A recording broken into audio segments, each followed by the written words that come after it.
नमस्कार, सत श्रीकाल, आदाब। मैं doctor Lokesh Sharma.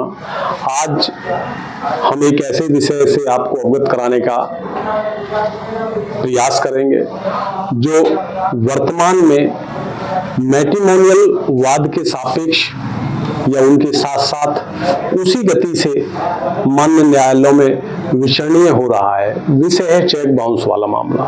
Cheque bounce में एक ऐसी नजीर मैं आपको देना चाहूंगा जिसका जजमेंट 20 फरवरी 2023 को हुआ, माननीय सर्वोच्च न्यायालय नई दिल्ली द्वारा प्रतिपादित हुआ और special leave petition criminal number 62/2019 के माध्यम से 20 फरवरी 2023 को ऑनरेबल 2 जस्टिस महोदय के द्वारा ये निर्णय पारित किया गया। और ये निर्णय ऐसा है कि जो संपूर्ण भारतवर्ष की प्रत्येक मान्य उच्च न्यायालय के साथ साथ प्रत्येक जनपदीय न्यायालय, जो भी जनपद की न्यायालय हैं, जो भी लोअर कोर्ट हैं, उन समस्त लोअर कोर्ट के पीठासीन अधिकारियों को उसका मानना, उसका अवलोकन करना, उसको समझना, उसका अनुकरण और अनुसरण करना कटिबद्ध है, प्रतिबद्ध है, अनिवार्य है।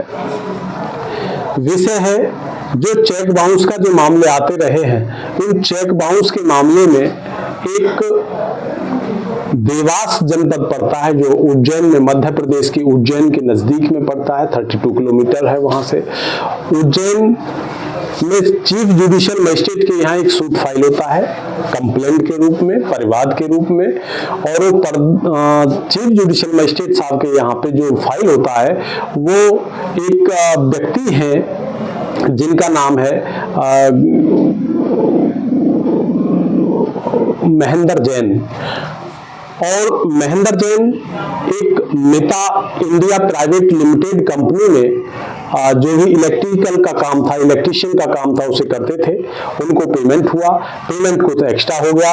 उस एक्स्ट्रा पेमेंट के सापेक्ष महेंद्र जैन को मिता कंपनी प्राइवेट लिमिटेड द्वारा उचित धनराशि जो भी देनी थी उससे कहीं अधिक जाने के कारण उससे जब मांग की गई तो महेंद्र जैन द्वारा 2 चेक कंपनी को दे दिए गए।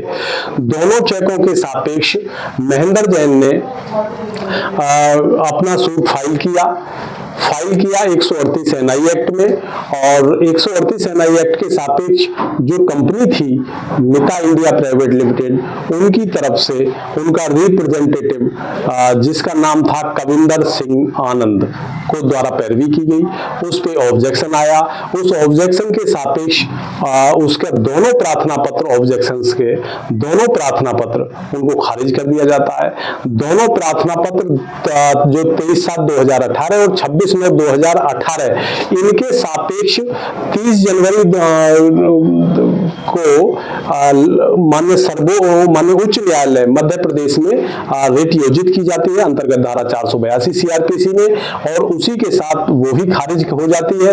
और वो खारिजा के आदेश के against special leave petition criminal number 62/2019 में मिता इंडिया प्राइवेट लिमिटेड बनाम महेंद्र जैन के नाम से सूट फाइल होता है।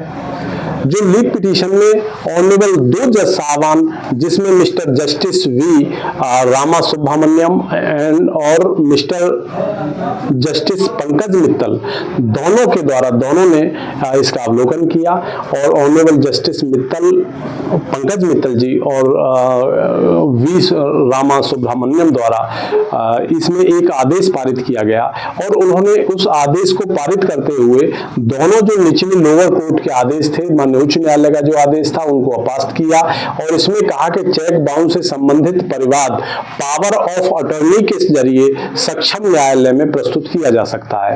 तो जो कविंदर सिंह आनंद द्वारा पैरवी करते हुए स्वयं को पूरे तथ्यों से, पूरे विषय से अवगत मानते हुए और पावर ऑफ अटॉर्नी के माध्यम से जो सूट कंप्लेंट फाइल किया था उसको जेन्युइन माना, उसको जायज माना और मिता इंडिया प्राइवेट लिमिटेड के द्वारा प्रस्तुत स्पेशल लीव पिटीशन जो भी रिवीजन था उसको एक्सेप्ट किया। और उस एक्सेप्ट के बाद में एक आदेश जो माननीय सर्वोच्च न्यायालय द्वारा पूर्व में प्रतिपादित हुआ था, जिसका नाम है AC नारायणन बनाम स्टेट ऑफ महाराष्ट्र, दोनों का हवाला देते हुए वापस रिमांड किया। तो इससे ये सिद्ध हुआ कि जो भी मेरे विद्वान अधिवक्ता जन हैं या जो भी मेरे प्रशिक्षु अधिवक्ता हैं, जो पक्षकार विपक्षकार जो भी हैं, जो मेरे पीठासीन अधिकारी पीओ इत्यादि हैं, जुडिशियल ऑफिसर्स के रूप में विद्वान हैं, जो भी 138 एनआई एक्ट के विषय पर कोई भी अध्ययनरत हैं या विचारणीय न्यायालय के प्रभारी हैं, तो वो दोनों पक्षकार, तीनों लोग, तीनों विभूतियां, ये जो सीख है जो आपको मैंने अभी निवेदन के स्वरूप आपको जागृति के लिए प्रस्तुत की है, जो स्पेशल लीव पिटीशन माननीय सर्वोच्च न्यायालय नई दिल्ली द्वारा प्रतिपादित, उसका संज्ञान लें, उसका अवलोकन करें, तब कोई अन्य आदेश पारित करें। इन्हीं कामनाओं के साथ जो मैंने अभी आपको बताया, पुनः आपको सब्जेक्ट बता दूं, चेक बाउंस से संबंधित परिवाद पावर ऑफ अटॉर्नी के जरिए सक्षम न्यायालय में प्रस्तुत किया जा सकता है। इसको माननीय सर्वोच्च न्यायालय की 2 जजों की पीठ ने निर्णित किया है। इन्हीं कामनाओं के साथ कल पुनः फिर होगी मुलाकात एक नवीन विषय के साथ। तब तक लेते हैं विदाई। नमस्कार।